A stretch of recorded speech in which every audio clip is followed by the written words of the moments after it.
लापता अफराद वो थे जो राना सनाउल्लाह को जो लिस्ट हमने फराहम की थी, जिनके ख़ानदान यहाँ पे हमारे साथ धरने में बैठे हुए थे, उनको भी उनकी भी मशक़शुदा लाश फेंकी गई और ये कहा गया, एक झूठा दावा किया गया कि वो दहशतगर्द है। वो एक बोगास कमेटी थी कुछ, जिसके तहत जो है ना एक मरतबा फिर से जो बेबस और मजबूर ख़ानदान है उनको धोखा दिया गया। सबसे पहला वादा जो उन्होंने ये किया था कि लापता अफराद को फेक इनकाउंटर में नहीं मारा जाएगा, लेकिन उसके बाद दर्जनों फिर से लापता अफराद को फेक इनकाउंटर में मारना शुरू किया गया। और अब रिहा करने को छोड़े, राना सनाउल्लाह सिर्फ और सिर्फ हफीज़ बलोच की जो रिहाई थी उसके बाद उसके तहफ़्फ़ुज़ को भी वो यकीनी ना बना सके। इससे साबित होता है कि जो पाकिस्तान के कानून साज जो सबसे बड़े फेडरल के मिनिस्टर भी, वज़ीर कानून भी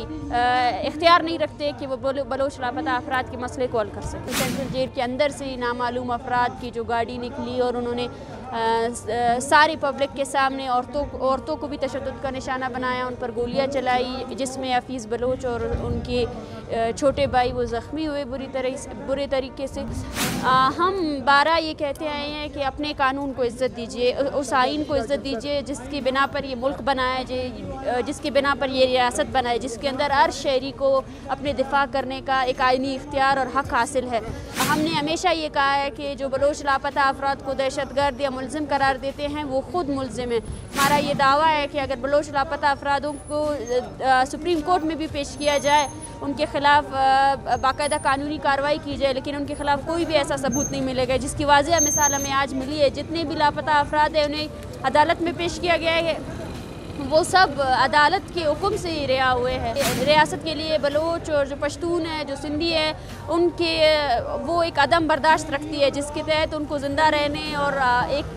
आम शहरी के हकूक़ हासिल नहीं है। हम इस चीज़ की पुरज़ोर मज़म्मत करते हैं। किसी भी वादे पर अमल दरामद नहीं किया गया। सबसे पहला वादा जो उन्होंने ये किया था कि लापता अफराद को फेक इनकाउंटर में नहीं मारा जाएगा, लेकिन उसके बाद दर्जनों फिर से लापता अफराद को फेक इनकाउंटर में मारना शुरू किया गया। और वो लापता अफराद वो थे जो राना सनाउल्लाह को जो लिस्ट हमने फराहम की थी, जिनके ख़ानदान यहाँ पे हमारे साथ धरने में बैठे हुए थे, उनको भी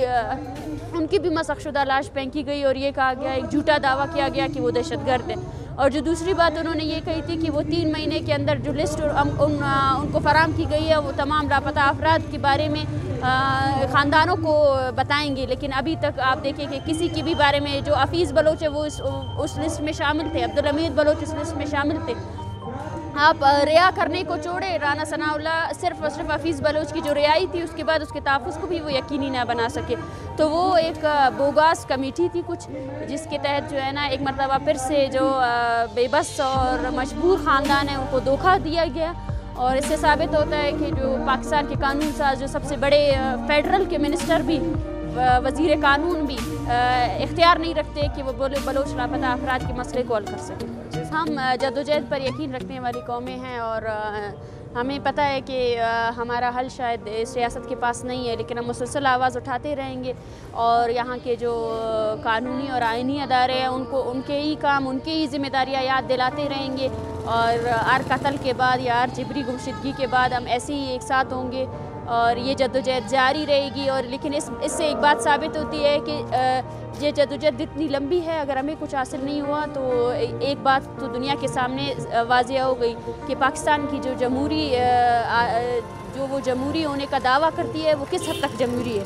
और पाकिस्तान को चलाने वाले क़ुव्वतें कौन हैं, और वो क़ुव्वतें बलोच, पश्तून और सिंधी पर क्यों इतने अरसे से जुल्म और जबर कर रहे हैं। मेरा नाम मारंग बलोच है, मैं बलोच यकजहती कमेटी की कन्वीनर बात कर रही हूँ। आज का ये मुज़ाहरा हफीज़ बलोच पर कातिलाना हमले और उनको जिबरी गुमशुदा करने के ख़िलाफ़ है। हफीज़ बलोच जो कि गुज़श्ता 1 साल से लापता थे और उन्हें रिहा किया गया, उन्हें बाइज़्ज़त बरी किया गया क्योंकि उनके ख़िलाफ़ कोई भी सबूत नहीं था। 3 फरवरी जब वो सेंट्रल जेल से छूट रहे थे तो उसी दौरान सेंट्रल जेल के अंदर से नामालूम अफराद की जो गाड़ी निकली और उन्होंने सारी पब्लिक के सामने औरतों को भी तशद्दुद का निशाना बनाया, उन पर गोलियां चलाई, जिसमें हफीज़ बलोच और उनके छोटे भाई वो ज़ख्मी हुए बुरे तरीके से और अभी भी उनका इलाज कराची के हॉस्पिटल्स में चल रहा है। हम 12 ये कहते आए हैं कि अपने कानून को इज़्ज़त दीजिए, उस आइन को इज़्ज़त दीजिए जिसकी बिना पर ये मुल्क बनाया जाए, जिसकी बिना पर ये रियासत बनाए, जिसके अंदर हर शहरी को अपने दिफा करने का एक आइनी इख्तियार और हक़ हासिल है। और हमने हमेशा ये कहा है कि जो बलोच लापता अफराद को दहशतगर्द या मुलजिम करार देते हैं वो ख़ुद मुलजिम है, क्योंकि अगर किसी भी, हमारा ये दावा है कि अगर बलोच लापता अफरादों को सुप्रीम कोर्ट में भी पेश किया जाए, उनके ख़िलाफ़ बाकायदा कानूनी कार्रवाई की जाए, लेकिन उनके ख़िलाफ़ कोई भी ऐसा सबूत नहीं मिलेगा, जिसकी वाज़ेह मिसाल हमें आज मिली है। जितने भी लापता अफराद हैं उन्हें अदालत में पेश किया गया है, वो सब अदालत के हुक्म से ही रिहा हुए हैं। और ये तशद्दुद, इससे एक चीज़ ज़ाहिर होती है कि रियासत के लिए बलोच और जो पश्तून है, जो सिंधी है, उनके